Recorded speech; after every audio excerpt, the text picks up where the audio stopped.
Welcome to the Purpose with Purvis show. I'm Jacklyn Purvis, and I'm here with my dad, my mentor, my business partner, Jamie Purvis. We're the father-daughter coaching team and co-founders of the Be Do Have movement.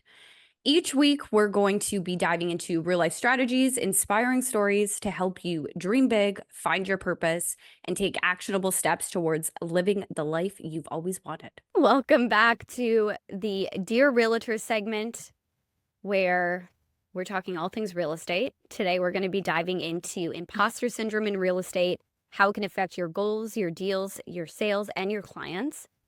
And we've talked about this a lot as a form of a limiting belief, a form of really not feeling like you're good enough. I would love to know your take on why it is such a common thing specifically for real estate agents. I think it's common for everybody. Basically, we're all imposters, right? We strive to achieve goals. We strive to do more sales, make more money, as an example in real estate. So often, we might be living here at a certain level and we want to get to here. Well, to get to this point, we have to think different. We have to act different. We have to do things different, because if we keep doing the same thing, we're going to get the same results. And as a result of that, what often happens is there's not this internal belief that we have the ability to do it, or that we deserve it, or we don't know how to do it. And how that stops us is it paralyzes us, and we start to feel like we're imposters, like we're not who we think we are or who we say we are. In real estate sales, I remember being taught that, fake it till you make it, right? So pretend you're this person, pretend you're successful, and you'll be successful. The challenge with that is it doesn't work, because we don't believe it, right? We don't have this deep-rooted sense of confidence. So therefore, people pick up on that. And imposter syndrome is a perfect example. We want to have a goal, $300,000, and we have a program that's what we do. We help people move from 100, 150 to 300,000. Now it's only double. It's not that much. However, if you don't believe that that's even possible, you're going to self-sabotage yourself. And where that shows up is we say we're going to set a goal, an intention, and talk to 3-5 people a day, for example. We have the schedule. It's all ready to go. The morning comes and you know what? I'm going to look at some emails. And next thing you know, we're on social media. And then we're scrolling. And then our day just sort of slips by. And when we peel it back and start to really dig down on what was causing that inaction, which is really self-sabotage, is because we don't believe that we are capable or able or even willing to do what's required to get to that next level of success. And that's where self-sabotage shows up. So let's break that down a little bit, right? Because it's not to say that whatever income tier you're at, there's a different level of imposter syndrome that you're facing. It's not to say that people are, achieving the multi-million-dollar mark aren't facing elements of imposter syndrome. It just might look a little bit different from that stage. And you've seen that right across the board from people that are perhaps getting into the industry and ones that are seasoned vets that are still coming up with these different layers of, at a basic level, not feeling good enough where they're at. The money actually has nothing to do with it. It's how we measure and how we gauge, right? So I was talking to somebody earlier today, brand new in the business, a year in the business, did 75,000 last year, and has a whole bunch of things going on in his mind, right? One of them is age. He's a younger guy, right? So he's feeling this, and it's coming through in everything he does and says, and what stops him, right? Last night, I talked to somebody doing about 750,000 in income. He's pretty confident, right? Shows up and so, what are you going to do for me? Nothing, right? Because I'm not going to do anything. You've got to be open and willing to be exposed to figure out, how do you get to that 1.5, right? So it shows up, the money has nothing to do with it. It just shows up differently because there's already going to be certain confidences and beliefs, and the patterns are there to make more money. But how do we get to that next level? Or how do we make the same money in half the time? It's just this whole concept of, in real estate especially, this whole concept of is, we got to chase it. We got to grind. We talked about that on one of our calls today, right? Like, okay, I just did a deal. Now I'm unemployed and I got to go grind again, right? And that's how I was raised in the real estate industry with my first broker. love him, he really helped me. But that was the mindset that he impressed upon me, right? As soon as you sell a house, don't celebrate too much. You're unemployed now. You got to go do another one. And that in itself was a pattern that kept me stuck. That's an interesting point, right? Because again, that can be something that motivates you. It can be something that doesn't. However, the real goal is that you have enough of a pipeline in place that when you're finished a deal, there's other opportunities on the table, right? That's really the purpose of that. So it isn't that all for nothing. So you can actually enjoy your life on the off days and have whatever the definition of balance is for you. Right? Because if Yeah. not, you're just working and grinding and it's never enough, right? So you make more money and it's never enough because you have a deep-rooted scarcity mindset and a belief. Like that's what drives that. That's scarcity. And if you actually had an abundant mindset and you were living abundantly and you were creating the actions and doing the things consistently every day, you're going to have more clients than you can handle, right? So when you peel it all back, scarcity abundance is often underneath the surface that controls our thinking and our feelings. And going back to, imposter syndrome, it's all built in. Imposter syndrome, self-sabotage, belief, it's all there that shows up, and that's what keeps us stuck. So let's get specific with that. What would you say are the biggest signs that someone's operating from a place of feeling like an imposter? Are you actually doing what you know you should be doing to achieve the success that you want? And it's just showing up everywhere right now in my world. Every realtor I speak to knows exactly what they need to do to hit the goal that they've set. And when I ask them, like, they could literally build me the plan. They often actually have the plan because they put the time and energy to do it, yet they're not stepping forward and doing what they know. So we call that the knowing doing gap, right? So you know it, but you're not doing it. What's going on? And imposter syndrome, which is this deep rooted belief of maybe I don't deserve it, I'm not worthy of it. That's where it shows up. And they know they should be doing it. I spoke to somebody the other day, and in a way, they're interviewing me and I'm interviewing them. Like, are we going to be congruent? Or are we going to be working together? The And they discovery said to zone. me, just discovery, right? And I'm totally like, I'm giving them space. Like this, as much as you're interviewing me, I'm doing the same thing. And they asked me, who's your ideal client? Like, are we a fit? And they said, well, how are you going to coach me? We want to hire somebody that's going to be honest and real and, call me out on my stuff. And I said, well, there's two types of coaches. There's one with a stick and one with a carrot. I said, I'm not the stick. You're going to beat yourself up more than I can. And that stick mentality doesn't work for me. So I'm not going to hound you on how many calls did you make and why didn't you make your calls? And you're a loser and you got to make your calls. There's coaching out there like that. I've experienced it. It's not me. I would rather help you get really exposed on what is your goal? What's your intention? Why do you want it? And get emotionally attached to that, because then you're going to get motivated internally. I can't motivate you to do the work. I can hound you and beat it into you, but you're literally going to give up and not do the work. And then we're just in this loop, right?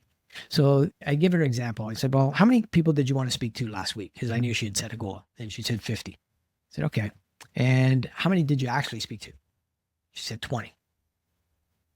I said, okay. And I know what your goal is. So you've given up on your goal. You've changed the goal. There's no, I haven't. I want the goal. I said, well, have your actions reflected the fact that you're willing to do what's required to achieve the goal? She thought. She said, no. I said, so you've either given up on the goal or you just haven't made the committed decision that you actually want the goal. She thought, and I could just feel this resistance, right? And then she's like, I'm a loser. In that period of time, was able to self-discover that, okay, there's a commitment issue. That's what's showing up. So that's where accountability shows up for me when I'm working with somebody, is just bringing you back to what you said you wanted. If you've changed it, I'm good with it. Just let me know. However, at some point in time, we have to look in the mirror and realize that, okay, I've got to commit to what I say I'm going to do. And what's below that, again, is I know the imposter syndrome showing up because they've set a big, crazy goal in their mind. It's not crazy because many people are doing it, but for them, it's a big, audacious goal, right? So there's this lack of belief there right now. They haven't made a committed decision, and they certainly aren't expecting the success.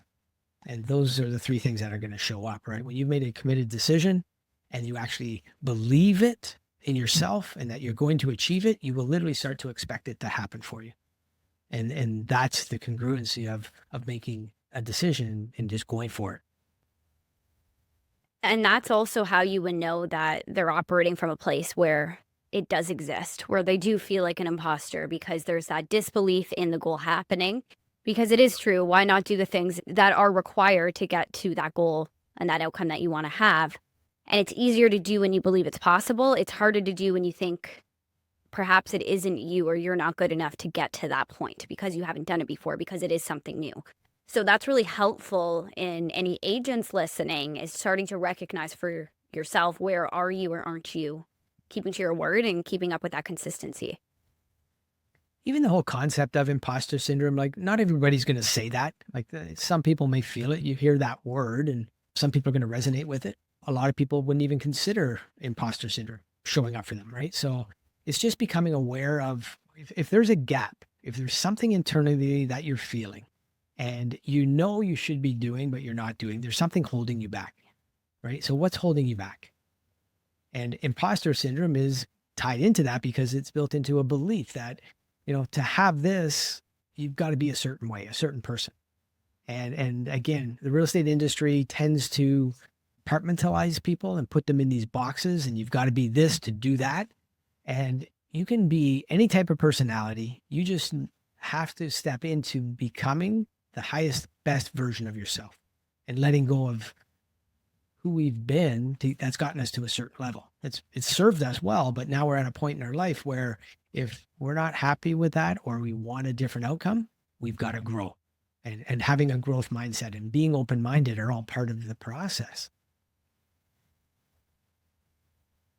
You had an agent that you saw go through that transformation, whether it was imposter syndrome or just some deep-rooted scarcity, fear from a place that they didn't feel like they were getting the life or the business that they wanted to live from and operate with. Is there an example of when you saw that shift happen and when they really transformed into the lifestyle and the business they wanted to have? Sometimes I would say every client I work with, I live it as well in our business, right? As we're evolving in our business, you say you want to do certain things, but maybe I'm not actioning items. And I think when I'm working with clients, when they first come to me, they're excited, they have these big goals, and we're going to do it, right? We're really committed to doing it. So I invest time to live in the feeling of the goal achieved, right? Living as if you've already achieved that goal. How's that feel? Well, it's going to feel great. What do I need to do? No, let's come back to this. So we literally have to paint a picture, paint a movie in our mind so we can start to feel that experience of the goal achieved. And as we do that, and I focus on that on every call, one way or another, we bring it into the call. How are you feeling? Like, how are you being? And that's the whole concept of what we do, be, do, have, right? It's all about how are you being and living and feeling in those moments that you've achieved your goals. As we do and work through that, what starts to happen is they show up differently on the call. They show up committed. They are now doing what they say they're going to do. For example, set an intention of talking to 5 people per day. That's 5 over weeks, 25. It's 100 in a month, right? So we're going to get back on track, but we're going to build a pattern where you're hitting the success of that, achieving that standard every single week. A week turns into a month. Let's do it for a month. So as I see somebody step into that and do a committed activity for a month, you start to see this transformation because now they start to feel confident. And now I help them connect the dot to that's what it's going to take to achieve the goal. And it wasn't that hard. It was just the committed decision and then an actionable item that you can track every day. It can happen over the course of a month, because over the course of a month, if you or me or anybody committed to an activity and actually did it every day, you will feel so much different after a period of time of doing it. It's like when you've lost weight or made a commitment to go to the gym or set a goal and achieved it. We've all experienced that success. As we transition into that, we've transformed ourselves. So we've shifted our identity and we're no longer imposters now because we feel different. We've had a different experience. And as we keep growing, the intention is to just keep building on those successes and those feelings of those little wins, because the little wins turn into massive transformation. Feeling a fear, being stuck in a level that you're currently at, right? Whether that's imposter syndrome, if that resonates with you, and you're just feeling stuck in your current state. How would you say that shows up with client interactions or how agents are specifically selling? How does that show up? Well, it shows up that you're not following through. You're not doing what you say you're going to do. When we talk about numbers, I can Yeah. track your numbers, and people will tell me, okay, I'm going to talk to 3 people a day, as I mentioned. Great. How many are we tracking? And we're going to track it over the course of the week. And you're going to send me a text every day. We have a WhatsApp group, just you and me. Send me a text. I've done it. Right. So it's creating the pattern of consistency, because inconsistency is likely what's showing up, and that's what's keeping us stuck. So let's start moving and tracking consistency and making that the new pattern and habit versus the inconsistency. Starting, stopping, starting, stopping, starting, stopping. So from a lead gen perspective, you'd say that's a good measurement of if that imposter syndrome, that fear is kind of keeping them stuck, or if that's something they're willing to lean into. And something else that came to mind is I remember a specific client in one of our groups that wanted to get, she was selling like mid-range properties and really wanted to break through to like multi-million-dollar homes. And I remember she asked you about that. And I could tell there was that sense of imposter syndrome because she had done it before, but didn't know how to do it consistently. And I think that's kind of an example as well, right? Of where doing something new feels uncomfortable until you're getting comfortable with that. So for an agent that may be listening that does want to make that type of breakthrough in their career and really transition who they're selling to and the type of homes that they're selling, what would be a hack, whether that's like a daily action or a mindset shift that they can make to help get that new identity basically as that level of an agent? That is so easy. 2 steps. Number 1, go inspect, go look at properties in the price point that you want to sell. So if you want to sell $3 million properties, as a realtor, you can basically book an appointment and go look at properties. So start inspecting properties every day. Get comfortable with what a $3 million property is in a certain area. Because as you get comfortable doing that, you're going to start to be able to talk to people about it. What do you notice? What do you see? Talk to the listing agent. Get in there. Look at the neighborhoods. Like, look at the quality of the materials. Second step, find somebody that has a $3 million property and ask them if you can advertise that property. Because the minute you start to advertise that property, whether it's Facebook ads, just putting it out to your network, social media, walking through these properties as you're doing that, like videotaping yourself as you're showing, doing a virtual showing, walking through a $3 million property. Now you're just inspecting it for yourself, yet as you're sharing that on social media, people think that that's what you're doing every day in selling $3 million properties. The minute you start advertising those properties, guess who's going to call you for a $3 million advertisement? A potential buyer for a $3 million property. So those 2 activities, just doing that and becoming that agent and just doing that, you do that for a month and you're going to end up with $3 million clients and you're going to start selling $3 million properties. That's really valuable because it's not just externally how people are perceiving you, but also the internal shift because you're doing it repeatedly more than one time to get more confident with the action in the first place. Yeah. I had a client tell me one time, I want to start selling $10 million properties. And I give him shared the exact same hacks I just did with you. He goes, actually, one of the agents in my office has a $10 million listing. I said, perfect, call him. He called him and he said, do you have a client? Well, I just want to look at it. Well, we don't really look at it. He eventually convinced the guy to show him the property. It took about a month for him to convince this agent. He ended up getting into that $10 million property and took a video and a recording of it and posted it. And people started to comment, oh, you're selling big properties now. Congrats. Other people were saying, oh, big shooter now. Hey, showing the big properties. It was a byproduct of him making that committed decision just to get out there and start to experience $10 million listings. It's the same thing if you want a car, you want a fancy car. Like one of my mentors always said, go to the car dealership, tell them I'm not buying the car today. I'm taking a picture of myself in the car. So when I come back, I'll buy the car from you.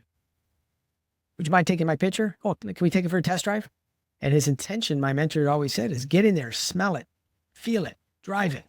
Because you're going to create an experience.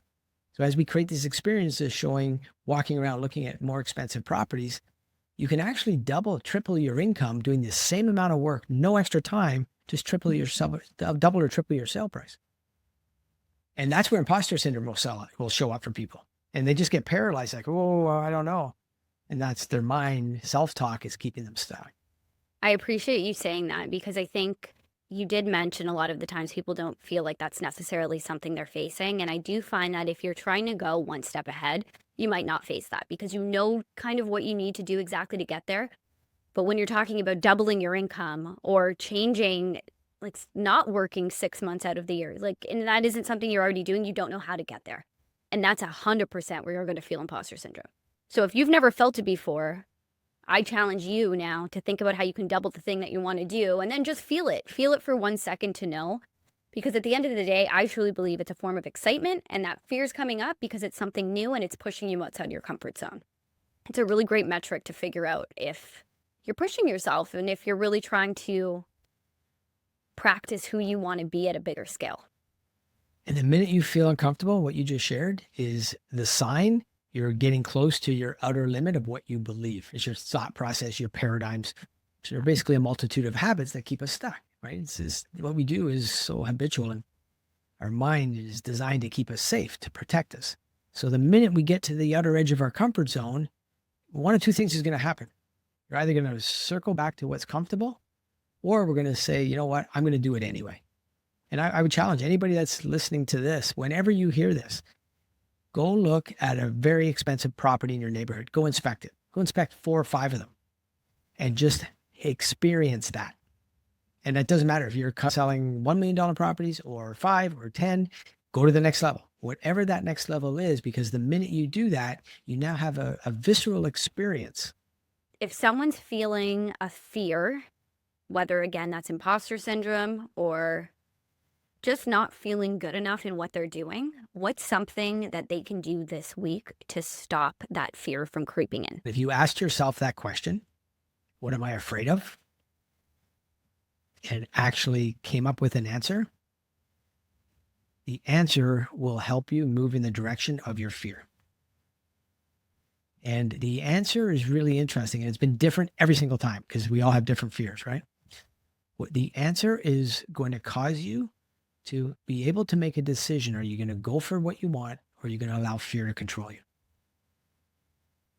And if we allow fear to control us long enough, you're going to leave the real estate industry. You don't enjoy it anymore. You're not having fun. And all that comes through you when you're talking to clients. And, they feel desperation. Clients feel desperation. And a lot of realtors are living in desperate times right now. Maybe they're struggling. They're not making the transactions. So they don't have a deep-rooted sense of abundance in that I'm doing fine. I'm right where I should be. I have more business than I can handle. And they get fearful of, how am I going to pay my bills? Maybe I got a month or 2 left, and then what? And then they get anxious and they want to close a deal. I hear it all the time. Oh, I need a deal. Well, you're going to need a deal. That means you're not going to get a deal. It's almost like you have to reverse engineer that. I've got more people than I can handle. I need support to help me get into that abundant state. Going back to what you said, I think, getting aware of what are you afraid of, because that is actually what you should be doing. Now, if someone doesn't have the support, the accountability, like a coach or a space to help them through that, what would be an example of that? Is it reaching out to your database? I know I've heard many agents say they don't like showing up online and they're not comfortable. I would say find out what you love doing. What in the real estate industry, there's so many ways to create income, right? What do you love doing? Because you're only going to do what you love anyway. And I talked to a guy today and he said, yeah, I tried cold calling. He goes, I hated it. So he goes, I just show up. I do networking events. I do community events, and people just come to me. So he's doing more of them. I said, great. What's the next 5 you're going to do? Right? Like, plan it out. So you're basing your business on what you love doing, because that's the only way you're going to win long-term. And the most successful people have found 1, 2, 3 maximum ways that they're going to generate leads in real estate. And they do it consistently all the time. But I would start with 1. Find the one thing that you really love doing, that you show up and you can be your authentic self. And if you don't want to do video online, then don't do it, because you're never going to do it anyway, because it's just how it is. We're going to talk about the fact that I'm not going to do it. So don't do it. Like, do what you love doing. Do what feels natural and comfortable, getting connected to your behavioral style, your personality. And I would go to your office manager, or go to the top agents in the office. If they don't want to talk to you, find another one. There's lots of them everywhere. The world today is big, but it's yet very small, right? So who do you connect with? Reach out to coaches in the industry. Obviously, we're available. Reach out to us. Like, find somebody that you can reach out and ask help and support from, And you're going to find like great people are happy to help you. They just are like it's just evidence all the time. And those that aren't, it's okay. It's not my life. It doesn't matter to me. I'll find somebody else that wants to help and support me. I love what you said there, because it's really in terms of doing something right now. An action step you can take immediately is to get into action. It's to create momentum forward in a way that feels best for you. Don't force a million things. Pick one thing and stick to that until there's consistency, until there's momentum, and make it about your clients. Make it about other people. I do believe thoroughly the second it's not about us and you make it about the people that you want to serve, the people that you want to help, you're going to see a greater change, and it's going to make that whole process a lot easier. It's pretty simple, isn't it? We always say it's simple, not easy, but it is a very simple industry. And most industries are the same. If you're dealing with human beings, it's connecting. And how do we connect with them that feels right for you first? Because that's the only way you're going to do it every day. And now just be consistent to do the activities, show up as the person that's already successful, right? Put yourself in those environments where you're inspecting and looking at bigger, more expensive properties. And you're going to notice it just changes you. It changes you. We saw it on a coaching call recently where the person started to share what they love doing, and you could literally see the energy change in them on the Zoom call. Well, if it changes on the Zoom call, imagine being around that person, that vibration, you're going to feel it. That's the success you're looking for. And you want to find ways that you are living in that space. And then you overcome imposter syndrome. You overcome everything that's keeping you stuck. Do more of what you love and connect with the people that you enjoy based on the person that you inspire to be. The reality is, everybody knows deep down what feels right for you. So I think if you can just take some time and just feel, don't think, feel what is right for you, you'll know what the next step is. So when I, often am talking to people, I'm always sharing stories, giving ideas, but something I'm going to say is going to resonate with somebody is, in a group is going to resonate, different things will resonate with different people, but you know what's right for you. And I think if we just learn to listen for and follow our intuition, that's our internal guidance system, you're right on path to achieve your goals. And thank you so much for sharing all of this. We'll have a link in the notes below as well to book a call directly with Jamie. So if you're someone that is facing a block that you want to work through, you're looking through a coach perhaps, a program, different options available for real estate agents. So we'll definitely have that link in there. But any final closing words, Jamie? 3 words. I'll take 3 words. Decide the life you want to live. Decide who you're going to become. And then work on your belief. Read books, watch videos, get around and circle around people that will support you. Your network, your community is vital.